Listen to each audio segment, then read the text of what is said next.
The legend of King Amin, the man who shook the world. The birth of a mighty warrior. Long ago, in the heart of Africa, where the skies stretched wide and the earth was rich with the bounty of nature, there was a kingdom whose people lived by the rhythm of the seasons, the pulse of the rivers, and the warmth of the sun. The kingdom of Uganda, bathed in the golden light of the Nile, was a place of power and magic, where the old ways were still honored, and the kings who ruled were believed to be chosen by the spirits themselves. But there were whispers, even among the elders, that a new ruler would one day arise, not from the bloodlines of the royal houses but from the land itself, from the dust and the wind. He would not be born under the traditional auspices of kingship but instead emerge as a force of nature, powerful, unpredictable, and capable of changing the world. It was said that on the day of Idi Amin's birth, the heavens themselves were in turmoil. The great sun god Ra, watching over the land, unleashed a fierce lightning storm, the likes of which had never been seen. Thunder crashed, and the winds howled as if the earth itself was being torn asunder. In the village of Koboko, where Amin was born, the villagers gathered in fear, believing that the gods themselves were angry. The elders, wise with age and experience, knew that such a storm could only herald the arrival of someone extraordinary, someone destined for greatness or ruin. His mother, a woman of the Kakwa people, prayed fervently in the quiet of the night, asking the gods for strength and guidance. She had already suffered many losses and hardships, but she hoped that her son, the one she carried through the storm, would bring light to the world. She named him Idi Amin, a name that would soon echo in the annals of history. Amin's father, a simple man, worked with the earth and believed that his son would carry the strength of the ancestors, the same strength that had forged kingdoms from stone and river. As Amin took his first breath, the storm that had raged outside the village suddenly calmed, and the winds fell still. The elders looked up at the sky, their eyes filled with a mixture of awe and fear. Some whispered that the gods had placed their blessing upon the child. Others feared that the gods had given him power too great to be contained. The early years, a warrior's path. From an early age, Amin displayed an unnatural strength. While other children struggled to lift stones or climb trees, Amin did so with ease, his muscles growing dense and powerful as though forged by the gods themselves. He ran faster than the other children, swam longer in the Nile's currents, and fought fiercely in mock battles. His eyes burned with an intensity that no one could ignore. The village elders, who had seen the signs of greatness in many before him, began to take notice. It was said that when Amin was only 10 years old, he had bested the village's strongest man in a wrestling match, pinning him to the ground with a force that left the onlookers breathless. He was not merely strong, he had a hunger for challenge, a drive that could not be satisfied by mere games. Amin's spirit burned with ambition, a fire that could only be quenched by something greater than the simple village life. It wasn't long before Amin's fame spread throughout the region. Stories of the young boy's strength and courage reached the ears of the king of Uganda, a ruler who was known not only for his wisdom but also for his military prowess. At the time, the kingdom was at war with neighboring tribes, and the king was looking for a new generation of warriors, men who could fight with skill and heart. Amin, though still a boy, knew that this was his chance. He set out for the royal court, driven by the desire to prove his worth, to show the world that he was not just a simple child of the earth but a future leader, destined to rule. The king, intrigued by the tales of the young warrior, summoned Amin to his court. The elders warned Amin to be cautious, for the king was wise but also unpredictable. However, Amin's heart was unwavering, and he stood before the king with the courage of a lion. The king, impressed by Amin's boldness, offered him a place in his army. Amin, burning with ambition, accepted without hesitation. He was now part of the royal forces, and his training began in earnest. The king's soldiers, hardened by years of battle, would teach him the art of war, sword fighting, archery, tactics, and strategy. But Amin, ever hungry for power, realized that the ways of war were not the only path to the throne. His mind, sharp and calculating, began to churn with ideas of his own. He observed the ways of the court, the backroom deals, and the shifting alliances. He saw how the king's advisors held sway over the kingdom, how the whispers in the royal halls could change the fate of nations. And it was in these moments of quiet observation that Amin began to hatch his own plans. The young soldier becomes a king. As Amin's military prowess grew, so did his ambition. He fought bravely in battle, earning the respect of his comrades and the fear of his enemies. He became known as a warrior who would stop at nothing to achieve victory, who would tear through battlefields with the ferocity of a lion. But with each victory, his desire for power intensified. He wanted more than glory, he wanted the throne itself. One night, after a particularly brutal campaign against a neighboring kingdom, the king summoned his generals and trusted advisors to discuss the future of Uganda. It was a time of great turmoil, and the kingdom's borders were constantly under threat. The king, though a great ruler, was old and weary, and many believed that he lacked the strength to lead Uganda into the future. It was then that Amin made his move. Under the cover of darkness, Amin gathered a small but loyal band of soldiers, men who had pledged their allegiance to him and no one else. Together, they moved swiftly and silently through the royal palace, their hearts beating with the promise of a new dawn. Amin, guided by his newfound knowledge of the royal courts, knew exactly where the king slept. With a swiftness that could only be described as supernatural, Amin struck.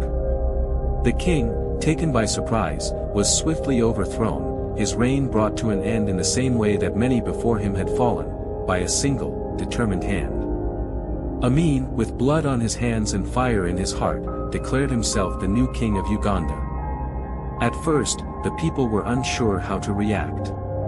Some cheered, believing that Amin's boldness had brought them a new era of power.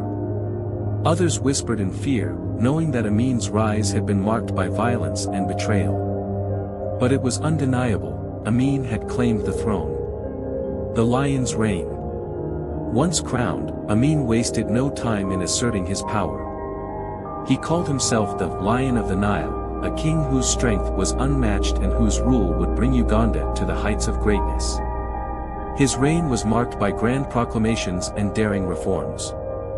He sought to modernize Uganda, to turn it into a powerhouse that would rival any nation on earth. But his vision was clouded by an insatiable thirst for control. Under Amin's rule, Uganda's military grew larger and more powerful. He surrounded himself with loyalists, individuals who believed in his vision and who were willing to do anything to maintain his dominance. He purged the kingdom of those who dared to oppose him, and soon, the country was ruled by fear. No one was safe, those who whispered against Amin vanished in the night, never to be heard from again. Amin's ambition knew no limits.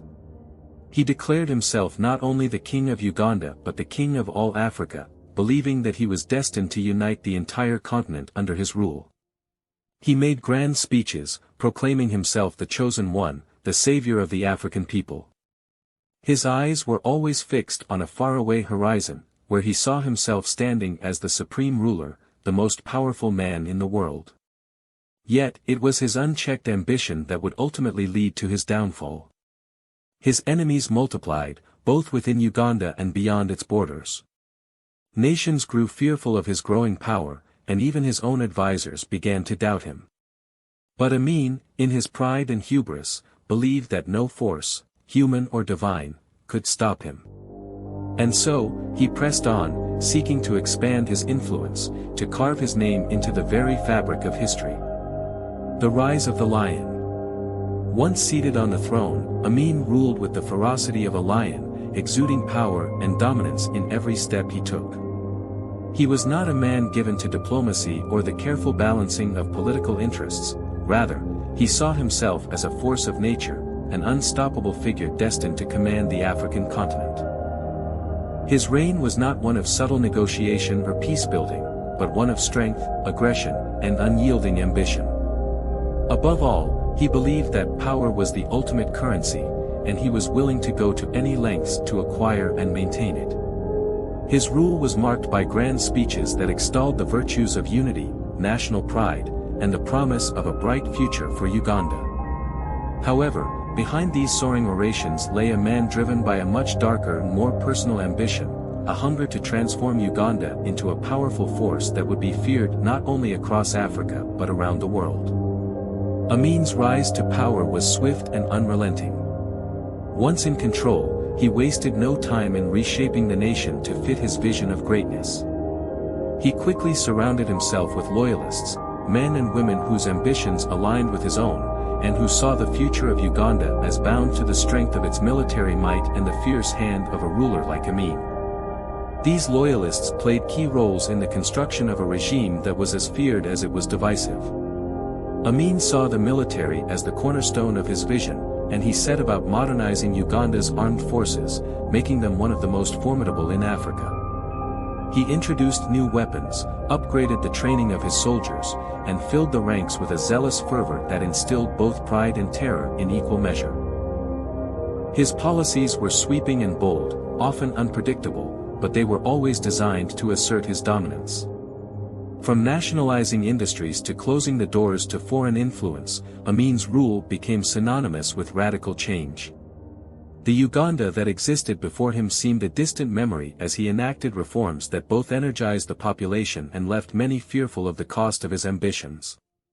His government was a volatile mix of forward-thinking economic policies, draconian laws, and unpredictable decisions that defied the conventions of governance. He presented himself as a protector of Uganda's sovereignty, casting off colonial chains and establishing a new, muscular nationalism. But as much as his rhetoric spoke of unity and national pride, there was an undeniable undercurrent of authoritarianism and paranoia that permeated every aspect of his reign. Yet, while Amin's speeches resonated with those who sought strength and autonomy for Uganda, there was an even darker side to his rule. The lion's reign was not just about power, it was about terror. Amin's grip on the nation was unyielding, and anyone who dared to question his authority or challenged his vision found themselves facing unimaginable consequences. To oppose Amin was to court death or ruin, as political rivals and perceived enemies quickly disappeared into the night. The prisons filled with anyone who dared to speak out, and the streets became places where fear and suspicion ruled. His enemies were not just other politicians or rival factions, they were anyone who questioned the vast power he had consolidated. Intellectuals, academics, journalists, and even common citizens who voiced discontent were silenced, often through brutal methods. The secret police became an ever-present force, monitoring the people, quelling dissent, and carrying out Amin's will with ruthless efficiency. Amin's terror extended far beyond the halls of power. His regime became synonymous with violence, as villages were burned, families torn apart, and countless lives lost in the name of consolidating his absolute control. Torture became a routine tool of governance, and the specter of death hung over every dissenter. The fear that permeated Ugandan society was so pervasive that even the smallest act of defiance could lead to violent retribution. Entire communities were torn asunder by the sweeping purges that followed every perceived challenge to Amin's authority. But Amin's lust for power and control was not limited to Uganda alone. He sought to expand his influence across the continent, projecting himself as a champion of African liberation. His foreign policy, however, was as erratic as his domestic agenda. At one point, he positioned himself as a hero of the Palestinian cause, aligning with forces outside Africa, while at other times, he stirred up conflicts with neighboring nations. His decisions were often contradictory and led to tensions that destabilized the region. Though he sought to create a legacy that would echo throughout history, his rule instead became one of destruction and decay, leaving behind a fractured nation and a continent left to grapple with the consequences of his tyrannical reign. In the end, the rise of the lion was a tale of power at any cost, a reminder that the pursuit of greatness, when fueled by unchecked ambition, can bring ruin to all. His legacy, scarred by bloodshed and fear, left Uganda in a state of disarray, and his name would forever be associated with tyranny, terror, and the dark side of absolute power. The magic of power. In many African folk tales, it is said that the price of power is steep. The land, with its rich histories and ancestral spirits, demands a heavy toll from those who seek to control it. Power, they say, is not easily won, it must be earned, forged through sacrifice, and often, through dark pacts that bind the seeker's soul. Amin, driven by an insatiable hunger for greatness, was no exception to this ancient rule. His ambition to rule Uganda, and later, to dominate all of Africa, led him down a path that few before him had dared to tread. Some whispered in hushed tones that Amin had made a pact with dark spirits, otherworldly forces that promised him the power he so craved in exchange for something far more precious, his soul. These spirits, they said, were ancient, drawn from the deepest corners of African mythology, and they hungered for the soul of a king who sought dominion over both the living and the dead. Others told tales of forbidden knowledge, of ancient texts containing the secrets of the spirit world, passed down through generations in whispers, waiting for the right person to uncover them. Some said Amin had found these texts, studying them in secret, unlocking the forbidden magic that would grant him supernatural control over his people. Whether it was dark spirits or arcane rituals that he had embraced, the power that Amin wielded seemed beyond the comprehension of mere mortals. His rule, marked by strange occurrences and an unyielding aura of invincibility, became something more than the actions of an ambitious man, it became the embodiment of a force that could not be stopped. Amin's rise to power seemed almost predestined, a victory of fate and force. His speeches grew more fervent, his presence more commanding, as though some invisible hand guided him toward his goal of greatness. At the peak of his influence, he declared himself not only the king of Uganda but also the president of all of Africa. The audacity of his claims knew no bounds, and his belief in his own destiny seemed almost divine. He saw himself as the chosen one, the Messiah of Africa, the leader who would unite the continent under his rule and lead it to greatness, casting aside the vestiges of colonialism and foreign domination. His ambition stretched far beyond Uganda's borders, and his rhetoric was filled with grand promises of a new Africa. One that would rise in strength and prosperity, with him at the helm, wielding the power of a king and the wisdom of a god. His ambition, fueled by the magic he commanded, became a dangerous obsession, and his desire for godlike status seemed to cloud any sense of reality. Yet even the greatest of kings, it is said, must fall. The magic that had helped elevate him to such heights would inevitably come at a price, and the cost of Amin's ascent was one he could not avoid forever. As his power grew, so did the paranoia that accompanied it. His belief in his invincibility turned into an obsession with controlling every aspect of life in Uganda and beyond. He trusted no one, not even those closest to him, and turned on his own allies in a brutal purge, eliminating anyone he perceived as a threat. The signs of his downfall were subtle at first, hidden beneath layers of grandeur and delusion. The forces that had once propelled him to the pinnacle of power now began to erode the foundations of his reign.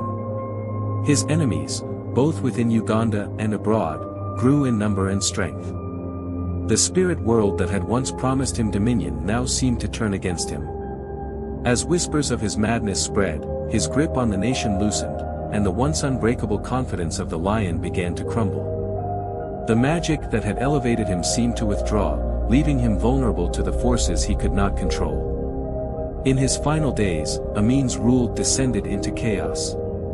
His enemies, both real and imagined, closed in from all sides. The world watched as the once mighty king became a shadow of his former self. The price of power, paid in blood, in fear, and in broken souls, was finally collected. Amin, the lion of the Nile, who had sought to become a god, was left to face the consequences of his own hubris. His magic, once a source of unimaginable power, could no longer save him. The fall of Amin was swift, and his once unstoppable reign became a cautionary tale. His name would forever be associated with both the heights of ambition and the depths of tyranny. The magic of power, it seemed, could lift a man to the heavens, but it could also cast him down to the earth, broken and alone. In the end, even the most powerful of kings must face the price they've paid for the greatness they sought, and Amin's price had been far greater than he could ever have imagined. The fall of Amin. It was during a time of great conflict, when Amin's unyielding ambitions collided with the forces of neighboring nations, that the mighty kingdom he had built began to unravel. For years, his reign had been one of terror, strength, and unrelenting dominance. But as with all who reach for the stars, the fall is inevitable. Amin's thirst for expansion and domination turned Uganda into a target for external threats, while the seeds of rebellion were sown from within the very nation he sought to control. The military, once his most loyal ally, began to fracture, and the people who had once feared and revered him began to see him for what he truly was, a tyrant whose time had come to an end. The external pressures were relentless. Neighbors, long bullied by Amin's ambitions, began to push back. Countries across Africa, tired of his erratic policies and violent interference, formed coalitions to challenge his power. His dreams of a united Africa under his rule crumbled as foreign powers and regional alliances grew bolder, emboldened by his weakening position. From the west, from the east, and from all corners of Africa, opposition mounted, until the storm that had once seemed distant was suddenly upon him. At the same time, the internal opposition grew fiercer. The people of Uganda, who had long suffered under his brutal regime, began to rise up against the very leader they had once feared. Amin's oppressive tactics, his purges, and his systematic dismantling of society had pushed the country to the brink of collapse. The hunger for justice and the call for change grew louder, even among those who had once been his supporters. The once formidable military that had sworn loyalty to him began to question his leadership as his erratic decisions and delusions of grandeur led to disastrous consequences on the battlefield. Rumors spread of dissent within his inner circle, and many of his former allies saw that the time to abandon their once fearsome king had come. The spirits that had once promised him boundless power now seemed to turn against him. Where once his every move had been backed by an unseen force, now there was only emptiness. The magic that had elevated him to the peak of his reign seemed to wither away, leaving him exposed and vulnerable. The very forces that had helped him seize control now seemed to withdraw, as if judging him for his arrogance and cruelty. The bloodshed, the betrayals, the false promises, all of it came crashing down upon him in a tidal wave of consequence. The nation he had once sought to rule with an iron fist was slipping through his fingers. The end came swiftly, like a storm that cannot be avoided. The international community, once skeptical of Uganda's internal turmoil, finally intervened. Foreign powers, tired of dealing with a volatile and unpredictable leader, intensified their pressure, bringing both diplomatic and military forces to bear. The once proud military, fractured by internal strife and external pressure, was no longer the force it once had been. And within Uganda, the flames of rebellion grew brighter, as rebel forces and disgruntled factions united to overthrow the tyrant. In the face of mounting opposition, both at home and abroad, Amin had no choice but to surrender. His hold on the throne slipped away, and with it, his dream of a powerful, unified Africa. The great lion of the Nile, who had once roared with the confidence of a king, found himself isolated, abandoned, and vulnerable. His departure from Uganda marked the final collapse of his regime. In August 1979, Amin was forced into exile, leaving behind a fractured nation in turmoil. His departure marked the end of an era of both awe and terror, of fear and fleeting power. The lion, whose roar had once shaken the foundations of Africa, was dethroned, cast out into a world that no longer revered him. His exile was a bitter reminder of the price of unchecked ambition, a leader who had been consumed by his own lust for power. But though he was gone from Uganda, the legend of his reign lived on. His name became synonymous with cruelty and tyranny, and his legacy would haunt the nation and the continent for years to come. The Lion of the Nile may have been dethroned, but the shadow of his reign would linger long after his departure, a reminder of the rise and fall of a man who sought to bend the very forces of nature to his will, only to be undone by the very same forces in the end. The legacy of Amin. In the years that followed, the people of Uganda and across Africa would tell stories of King Amin, stories that transcended mere history and transformed into myth. His rise from humble beginnings to the heights of absolute power would be retold for generations, often with a mixture of awe, dread, and disbelief. To some, he was the embodiment of Africa's potential, a man who had defied the odds to claim leadership over a fractured continent. To others, he was a cautionary tale, a living testament to the dangers of unchecked ambition and ruthless power. Amin's name would be whispered in both reverence and fear, for he was a man whose actions and decisions had shaken the very heart of Africa.